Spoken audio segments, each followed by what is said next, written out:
And welcome back to The Way of the Wandering Wizard. I am, as always, Robert Andrew Meredith Kennedy, although folk know me as Bob the Wizard. And I am a pure and open channel for the finest vibrations of divine love and light, made manifest here, in service to Gaia and those who travel with her. In my last little video, I was waxing lyrical about the mild intervention of a good group of friends and the start of my journey home. The next few days in hospital I was becoming increasingly fitter, more active. I was able to get up with my leg all nicely packed up in a giant plastic bag. I was able to have a shower, sit in the shower room and just allow the water to wash off. I'm not too proud to admit I may have had a few moments of just letting a few tears out while I sat in those showers. In the past it would have been harder for me to admit, but there is an emotional component to an injury like that.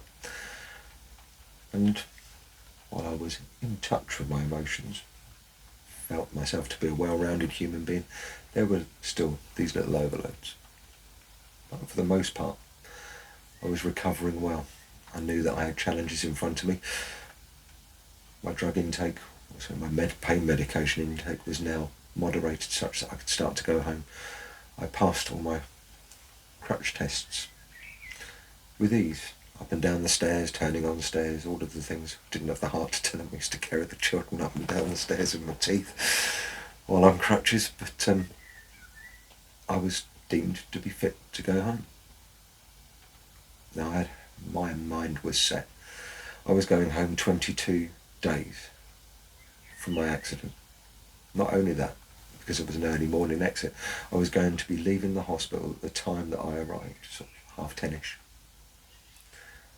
I was also determined to try and get out the same door that I got in. I don't know why. It's just one of those things. Lots of thoughts of completion have been going on in my head in those few days. I'd planned an elaborate set of tattoos. I'd obviously arranged for my bike to be repaired or replaced. I was starting to do a bit more of the admin. I'd started to talk to people about the insurance, solicitors' visits, all of the stuff that comes with accidents. But I was more focused now on getting myself home. 22 days. Well, the great morning arrived, up, packed. What few bags I had been taken down. It was nice to see my room slowly emptying over the days before. I won't need that. I'm up and mobile, that can go back home. Clearly a few little pieces had to be put in place. I needed a high-level toilet, all the usual aids and handles around the house. Well, once that was all in place, house assessed, I was ready to leave. I got up that morning and beetled down very early. Said my goodbyes on the ward, said my thank yous on the ward. Went down, ordered myself a huge breakfast, ate a huge breakfast, and then awaited for the arrival of my dad. As he arrived, I was determined I was going out through that door. So taking bags and looking carefully at the clock, I basically found myself in the wrong part of the hospital. I managed to get myself back in through A&E, through the back corridors, I don't know how, and arrived to be told by the receptionist that I couldn't go out, that was an ambulance exit. I tried to explain what was going on and that I really needed to get out that door. I'm not sure that she really understood, but it was too late. I was sort of in the corridor by then. I started beetling down the corridor and a paramedic just turned me and said, "Excuse me mate, you can't get out that way."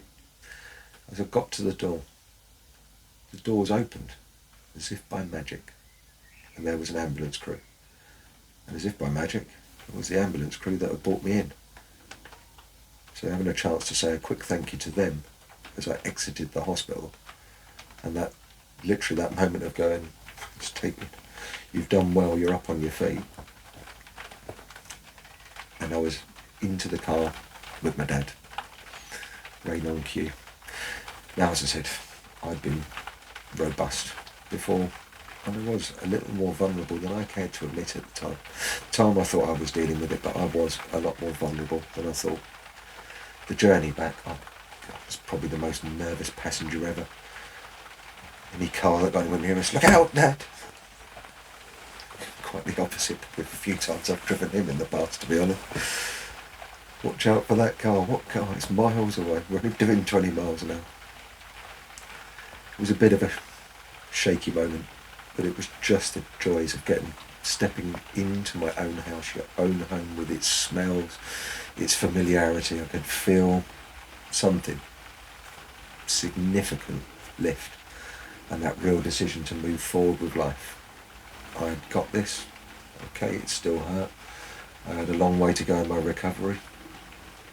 I had a lot of hospital visits to come, but I'd made my first steps home. I settled back in. I'd done quite well. While I was in hospital, I'd given up smoking, and I did well for quite a while. I was now a vapor. So I was busy on my little e-cigarettes for my nicotine, and I had a pipe. Now I had obviously dropped my Oromorph, and it's at that point that I'd started using recreationally available cannabis as my breakthrough pain, or to manage my breakthrough pain. The months rolled on. November, December, January. We had a family Christmas. I was back here. I missed going down to the farm for the great family reunion that we did every year. But I was hardly fit to be working on the farm. It was a good Christmas, I said. Thankful to be alive and thankful to be in the arms of my family again. As we moved into 2013, I was expecting to become increasingly more buoyant, more active, more up, bouncing back. I was a Reiki master, I was doing my energy work, I was expecting to feel better. But truth be told, I really started to feel quite ill. There's a lot of pain in my leg that was building, my knee in particular. I assumed that there must be some soft tissue damage, and so an MRI was booked. I dutifully went in and had an MRI. The results came back. The structure of my knee was fine, there was no problem, there was a lot of inflammation. Now I was visiting clinic after clinic during that time. Fairly early on, my hip had healed, the wounds were well healed. The fact that the plate will stay in for my life, if it's taken out, the top of my leg will fall into my bottom again. So it's there, or potentially until such time as it gets replaced with a complete metal one. And I was discharged from clinic. Dad, bless him, was running me in and out of hospital, sometimes 3 times a week. It was great, that support, that quiet, calm. He was moving at a slow pace and just somebody there with you in the waiting room. He would point out quite regularly the reason why in hospital you're called patience is to teach you patience. A long journey. In time, x-rays had come back, my foot had healed and the temporary plates, which meant that I was non-weight bearing, were taken out. Another operation. Back in the same familiar suite, it all went smoothly. The metalwork was removed, all came out cleanly. A couple of pins were left to hold a toe on. My heel had healed back on again. Pins were removed from that. And I was able to mildly wipe there. It's probably at that point that the pain in my leg really started to spike again. I assumed it was because I was pushing too hard, trying to walk too quick, put too much weight through my leg, but it was definitely something up. Mum, as mums always do, noticed that something wasn't well in her little boy. Now, I'd been in and out to the Queen Victoria. I had a skin graft and it had healed really quite well. Occasionally I'd get these little patches and the septum had opened. I'd been treating it with friends who'd given me bee propolis and it had healed up really well. It literally, the wound healed and I was pleased with it. As I started to feel more ill, then I started to get little patches of psoriasis on my legs, inflammations, infections. As it turned out, it was a sign of an underlying issue. While the surface of the skin had healed well and the surface layers had healed, there was a deep-seated infection. The pain was increasing. One of the ways I dealt with it was I just spent all day lying around, literally lying around in bed, inside my head, meditating, trying to hold myself out of a body that just was hurting and didn't feel well. I'd take to having long baths. Strangely, as an airside, I do enjoy my time in water. And it was sitting in the bath that I looked down and saw that the little septum, the wound had opened again. I had a prod and a poke around. I won't describe what came out. It was unpleasant. It didn't smell pleasant. And it was clear that there was something deeply wrong on the inside of the leg. I booked myself an emergency appointment. I went back to see my consultant. Weisspheres realised it would appear that there was an under-seating infection.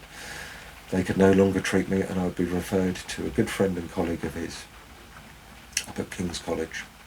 And so I was to be referred and have my introduction to the limb replacement or the limb regeneration team up at King's. Limb reconstruction team. Guys, I'm sorry, sometimes the right idea didn't quite come out of my mouth.